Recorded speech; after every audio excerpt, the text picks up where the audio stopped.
नवाब मलिकांबाबत पत्र लिहिणारे गृहमंत्री देवेंद्र फडणवीस यांनी कोणतीही प्रतिक्रिया यावर व्यक्त करण्यास नकार दिला। पत्रकारांनी त्यांना बोलण्याची विनंती केली तेव्हा फडणवीस हात जोडून निघून गेले। दुरून हसत हसतच एवढं मोठं पत्र दिलंय असं त्यांनी खूण करून सांगितलं।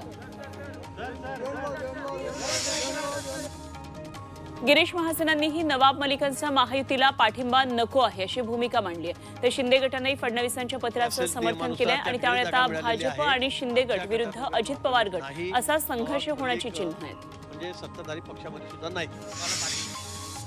नवाब मलिकांबाबत राष्ट्रवादी अजित पवार गटाचे प्रदेशाध्यक्ष सुनील तटकरे यांनी हात वर केले। जुने सहकारी असल्यानं तब्येतीची विचारपूस करण्यासाठी मलिकांची भेट झाली, मात्र त्यांच्याशी कोणतीही राजकीय चर्चा झाली नाही असा दावा तटकरे यांनी केला। मलिकांना महायुतीमध्ये घेण्यावरून सुरू असलेल्या वादानंतर तटकरे यांनी ही भूमिका मांडली। नवाब मलिकांच्या संदर्भातल्या पत्रावरून संजय राऊतांनी एक्स या समाज माध्यमावर ट्विट करून प्रतिक्रिया दिली आणि यामधून त्यांनी फडणवीसांना खोचकपणे डिवचलंय। हल्ला फक्त मलिक यांच्यावर, बाकीचे यांच्या मांडीवर, पिते दूध डोळे मिटून जात मांजराची असं खोचक ट्विट राऊतांनी केलंय। सरकारचं लक्ष वेधून घेण्यासाठी कोल्हापूरमध्ये सकल मराठा समाजाकडून जागर आंदोलन करण्यात आलं। कोल्हापुरातल्या ऐतिहासिक दसरा चौकामध्ये मराठा समाजाकडून देवीचा गोंधळ करण्यात आला। मराठा समाजाला आरक्षण देण्याची सुबुद्धी सरकारला मिळावी यासाठी हे जागर आंदोलन करण्यात आलं। जळगाव प्रशासनानं कुणबी नोंदी शोधण्यात आघाडी घेतल्याची माहिती जिल्हा प्रशासनानं दिली आहे। जळगावमध्ये आतापर्यंत 82,16,258 नोंदी तपासण्यात आल्यात आणि यामध्ये 3,09,787 नोंदी आढळल्यात आणि निवृत्त न्यायमूर्ती शिंदेंच्या अध्यक्षतेखाली नेमलेल्या समितीसमोर नोंदींची माहिती सादर करण्यात आली। मनोज जरांगेंची हिंगोलीमध्ये भव्य सभा पार पडली। या सभेला मराठा समाजानं मोठ्या संख्येनं गर्दी केली होती। सभेच्या पूर्वी छत्रपती शिवाजी महाराज चौक ते सभास्थळापर्यंत रॅली काढण्यात आली। त्यानंतर जरांगेंची सभा पार पडली। यावेळी मराठा समाजाला आरक्षण मिळेपर्यंत गप्प बसणार नाही असा निर्धार मनोज जरांगेंनी पुन्हा एकदा व्यक्त केला। मनोज जरांगेंच्या महाराष्ट्र दौऱ्याचा आजचा 8वा दिवस आहे। जरांगे पाटील आज पूर्ण दिवस नांदेड जिल्ह्याच्या दौऱ्यावर आहेत। नांदेडमध्ये दिवसभरात 4 सभा होणार आहेत आणि त्यांची पहिली सभा जिजाऊनगर, दुसरी मरतळा, तिसरी सभा नरसी तर चौथी सभा कंधार इथं होणार आहे। ओबीसी राजकीय आरक्षण वाढवण्याचा कोणताही प्रस्ताव नसल्याची माहिती केंद्र सरकारनं राज्यसभेत दिली आहे। एका सदस्यानं स्थानिक स्वराज्य संस्थांच्या निवडणुकीत लोकसंख्येनुसार ओबीसींसाठी आरक्षण वाढवण्याची मागणी केली होती, मात्र आमच्यासमोर असा कोणताही प्रस्ताव नाही असं कपिल पाटील यांनी स्पष्ट केलं। ओबीसींच्या मागण्यांसाठी अन्नत्याग आंदोलनाच्या दुसऱ्या टप्प्याला आता चंद्रपूर जिल्ह्यातल्या चिमूर क्रांतीभूमीतून सुरुवात झाली। 11 सप्टेंबर ते 30 सप्टेंबर असं या आंदोलनाचा पहिला टप्पा पार पडला होता। फडणवीसांच्या आश्वासनानंतर ही मागण्या मान्य न झाल्यानं ओबीसींकडून पुन्हा आंदोलन सुरू करण्यात आलं। अकोल्यामध्ये ओबीसी महासंघ आणि अत्यल्प समाज संघटनेनं जिल्हाधिकारी कार्यालयावर मोर्चा काढला। ओबीसींची जातनिहाय जनगणना करावी, ओबीसींचं आरक्षण इतर समाजांना देऊ नये या मागण्या यावेळी करण्यात आल्या। सांगलीच्या जतमध्ये तहसील कार्यालयावर ओबीसी समाजानं कडक मोर्चा काढला आणि जातनिहाय जनगणना, ओबीसी महामंडळांना भरघोस निधी तसंच छगन भुजबळांसह ओबीसी नेत्यांना संरक्षण द्यावं अशा मागण्या यावेळी करण्यात आल्या।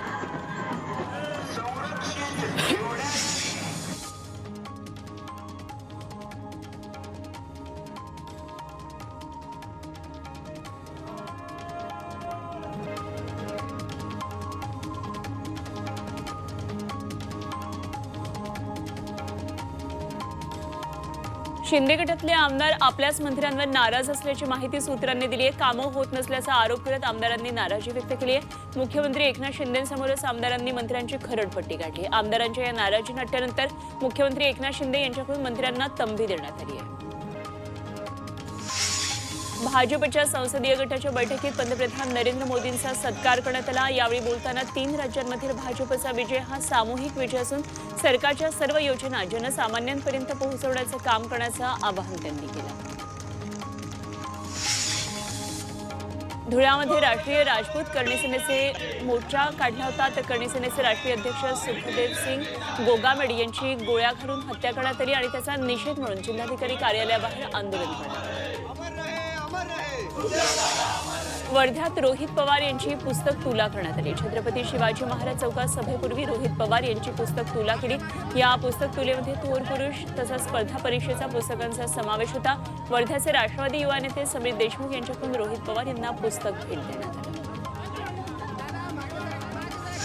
कल्याण डोंबिवलीसाठी स्वतंत्र धरणाची मागणी शिवसेना आमदारांनी केली आहे। कल्याण डोंबिवलीकरांना बारवी धरणामधून पाणी पुरवठा होतो, मात्र या शहराची लोकसंख्या पाहता अंबरनाथचं कुशिवरी धरण आरक्षित करण्याची मागणी शिवसेना आमदार विश्वनाथ भोईर यांनी केली आहे। संजय राऊतांनी माफी मागावी, अन्यथा अब्रू नुकसानीचा दावा ठोकण्याचा इशारा आरोग्यमंत्री तानाजी सावंत यांनी दिलाय। बदली आणि भरत्यांमध्ये पारदर्शी कारभार आहे, राऊतांच्या आरोपात तथ्य नाही असं सावंतांनी म्हटलंय। राज्यात आरोग्य अधिकाऱ्यांना बॉसला खंडणी द्यावी लागते असा खळबळजनक आरोप संजय राऊत यांनी केलेला होता। बातमी झी24 तासच्या इम्पॅक्टची आहे। शिक्षण खात्यामध्ये गैरकारभार करणाऱ्या दोषी अधिकाऱ्यांवर कडक कारवाई करण्यात येईल असा इशारा शालेय शिक्षण मंत्री दीपक केसरकर यांनी दिलाय। शिक्षण खात्यातल्या 3 लाचखोर अधिकाऱ्यांनी बेहिशेबी मालमत्ता जमवल्या प्रकरणात पुणे एसीबीनं गुन्हे दाखल केलेत आणि याबाबतचं वृत्त झी24 तासनं सर्वात आधी दाखवलं होतं। पनवेलमध्ये आजपासून पाणी कपात केली जाणार आहे। आठवड्यातला एक दिवस विभागनिहाय पाणी पुरवठा बंद राहणार आहे। पनवेलकरांना जूनपर्यंत पाणी पुरवठा सुरळीत करता यावा यासाठी 8 डिसेंबरपासून 15 जूनपर्यंत पाण्याचं नियोजन करण्यात आलंय। त्यामुळे पनवेलकरांना पुढचे 7 महिने पाणी जपून वापरावं लागणार आहे। पिंपरी चिंचवड वाहतूक पोलिसांनी ब्लॅक फिल्मिंग प्रकरणामध्ये मोठी कारवाई केली आहे। 15 ऑक्टोबर ते 30 नोव्हेंबर या कालावधीमध्ये 2000हून अधिक वाहनांच्या काळ्या काचा उतरवण्यात आल्या। वाहन चालकांवर आर्थिक दंडाची कारवाई करण्यात आली। आरटीओच्या परवानगीशिवाय वाहनामध्ये कोणताही बदल केला तर त्या वाहन चालकाला 1000 रुपये दंड केला जातो। मुंबईच्या रस्त्यांवर बेकायदा उभ्या असलेल्या वाहनांवर आता मार्शल लक्ष ठेवणारी अशी वाहनं वाहतूक पोलिसांच्या निदर्शनास आणून देण्यासाठी मुंबई महापालिका मार्शल नेमणार आहे। अवैध वाहनतळ आणि वाहतूक कोंडीची समस्या सोडवण्यासाठी महापालिकेनं हा पर्याय निवडला आहे। मुंबई महापालिका प्रदूषण मुक्तीसाठी नवा प्रयोग करते। आता महापालिका दर शनिवारी संपूर्ण शहर चकाचक करणार आहे आणि या मोहिमेमध्ये रस्ते धुण्यात येणार आहेत। सार्वजनिक भिंती, कचरा कुंड्यांची स्वच्छता, विनापरवाना जाहिरात फलकांवर कारवाई, सार्वजनिक प्रसाधनगृहांची स्वच्छता तसंच बेवारस वाहनांची विल्हेवाट अशा बऱ्याच गोष्टी यामध्ये करण्यात येणार आहेत। एसटी महामंडळ 5000 ई बस भाडे तत्वावर घेणार आहे आणि त्यापैकी 20 मिडी बस या एसटीच्या ताफ्यामध्ये आता दाखल झाल्यात। या बस ठाणे नाशिक मार्गावर चालवण्याचं महामंडळाचं नियोजन आहे। तसंच टप्प्याटप्प्यानं पुढच्या 2 वर्षात सर्व ई बसेस एसटीच्या ताफ्यात येतील असं महामंडळाकडून सांगण्यात आलंय।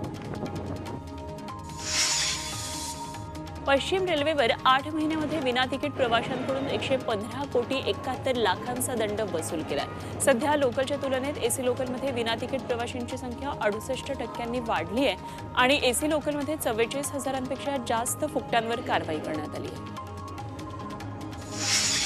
राज्यातल्या अनेक महाविद्यालयांमध्ये कौशल्य विकास कोर्सेसही उपलब्ध होणार आहेत। पदवी किंवा पदव्युत्तर अभ्यासक्रमासाठी जास्तीचा वेळ द्यावा लागतो, त्यामुळे आता महाविद्यालयांमध्ये कमी कालावधीसाठीचे कौशल्य विकास कोर्सेस करता येणार आहेत। विद्यार्थ्यांना याचा फायदा होईल।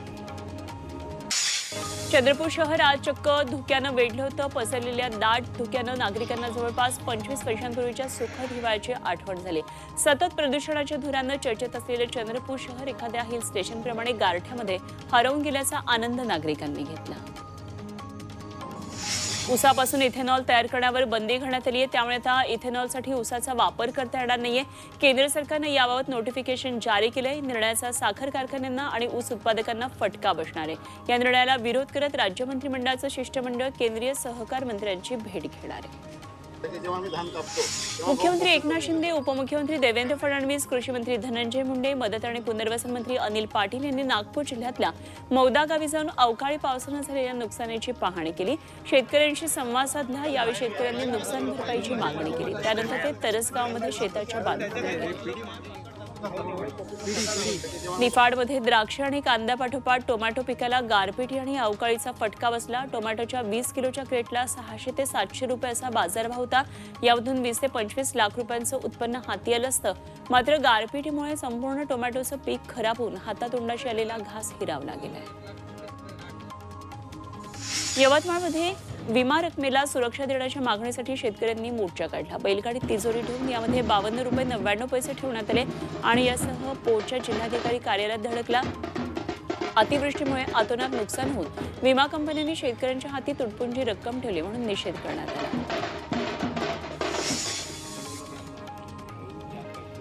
धुळ्याच्या शिरपूरमध्ये माथेफिरूंनी उभ्या पिकाचं मोठ्या प्रमाणामध्ये नुकसान केलं। 6 ते 7 शेतकऱ्यांची पपई, केळी तसंच शेतातल्या पाईपलाईनचं नुकसान करण्यात आलं आणि विशेष म्हणजे चोरीसाठी नव्हे तर नुकसानीच्या हेतूनं हे तोडफोड केली गेली। तातडीनं या माथेफिरूंवर कारवाईची मागणी शेतकऱ्यांनी केली।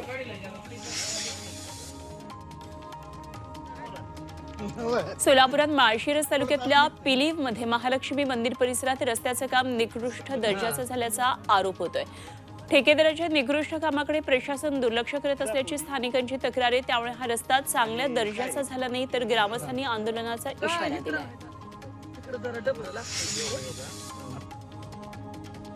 यवतमाळच्या आयता आणि कवठा इथल्या ग्रामस्थांनी भूमिलेख अधिकाऱ्यांना अडवलं। निम्न पैनगंगा धरणासाठी गावठाण मोजणी करता ते आले होते। 95 गावं या धरणाच्या बुडीत क्षेत्रात असल्यानं गेल्या 25 वर्षांपासून या धरणाला विरोध होतोय। त्यामुळे सरकार गावकरी संघर्ष वाढण्याची शक्यता आहे। विदर्भातल्या प्रकल्पग्रस्त शेतकऱ्यांचा पायी लॉंग मार्च सुरू झालाय। अमरावतीहून 2000 शेतकरी नागपूर विधान भवन दिशेने निघालेत। 12 डिसेंबर रोजी प्रकल्पग्रस्त शेतकऱ्यांचा मोर्चा नागपूर विधान भवनावर धडकणार आहे। प्रकल्पग्रस्तांना नोकरीत आरक्षण, प्रकल्पग्रस्त आर्थिक विकास महामंडळाची स्थापना अशा त्यांच्या मागण्या आहेत। नाशिकच्या इगतपुरीतील आदिवासी शेतकऱ्यांनी मंत्रालयावर पायी मोर्चा काढला। बेकायदेशीरपणे बळकावलेल्या जमिनी परत द्या, भूमाफियांवर गुन्हे दाखल करा अशा त्यांच्या मागण्या आहेत आणि याबाबत मंत्र्यांना निवेदन देऊन आझाद मैदानात उपोषण केलं जाणार आहे। गोंदिया नगर परिषदेच्या अग्निशमक विभागातल्या कंत्राटी कर्मचाऱ्यांनी शोले स्टाईलमध्ये पाण्याच्या टाकीवर चढून आंदोलन केलं। वाढीव वेतनाच्या मागणीसाठी 1 डिसेंबरपासून कर्मचाऱ्यांचं आंदोलन सुरू आहे। प्रशासनाचं लक्ष वेधण्यासाठी त्यांनी वीरुगिरी आंदोलन केलं। वाशीमध्ये रायगडच्या पेण खारेपाट विकास संकल्प संघटनेनं आमरण उपोषण सुरू केलंय। हेटवणे कालव्याच्या पुढच्या कामाला मंजुरी मिळावी, सार्वजनिक वितरण व्यवस्था पाणी पुरवठा योजनेचं काम दिलेल्या मुदतीमध्ये पूर्ण करावं आणि खारेपाटातल्या शेतकऱ्यांना हक्काचं सिंचनाचं पाणी मिळावं अशा मागण्या यावेळी करण्यात आल्या। चंद्रपूरमधल्या ऐतिहासिक गोंडकालीन रामाळा तलाव संवर्धनासाठी इकोप्रो संघटनेनं आंदोलन केलं। नागपूर हिवाळी अधिवेशन निमित्तानं रोज 1 दिवस 1 आंदोलन या आंदोलन साखळीची सुरुवात झाली। सांडपाणी सोडल्यानं तलाव प्रदूषित होत असल्याची त्यांची तक्रार आहे। अमरावतीमध्ये गुरुवारी रात्री गोळीबाराचा थरार पाहायला मिळाला। अमरावतीहून अंगणगाव सुर्जीकडे जाणाऱ्या कारचा पाठलाग करत अंधाधुंद गोळीबार करण्यात आला। दर्यापूर इथल्या रफत पेट्रोल पंपाजवळ ही घटना घडली आणि या घटनेमध्ये 4 जण जखमी झाले। तरुणी गंभीर आहे। एटीएम सेंटरमध्ये मदत करण्याच्या बहाण्यानं एटीएम कार्ड बदलणाऱ्या 2 आरोपींना मुंबईतल्या कुराड पोलिसांनी अटक केली आहे आणि या आरोपींनी मदतीच्या बहाण्यानं मुंबई, ठाणे, मीरा रोड, वसई विरारसह अनेक भागात लोकांची फसवणूक केल्याचं उघड झालंय। आरोपींकडून 117 एटीएम कार्ड जप्त करण्यात आले। प्रद्युम्न, राधेश्याम, विवेक पांडे अशी आरोपींची नावं आहेत। लाल मातीतली कुस्ती म्हणजे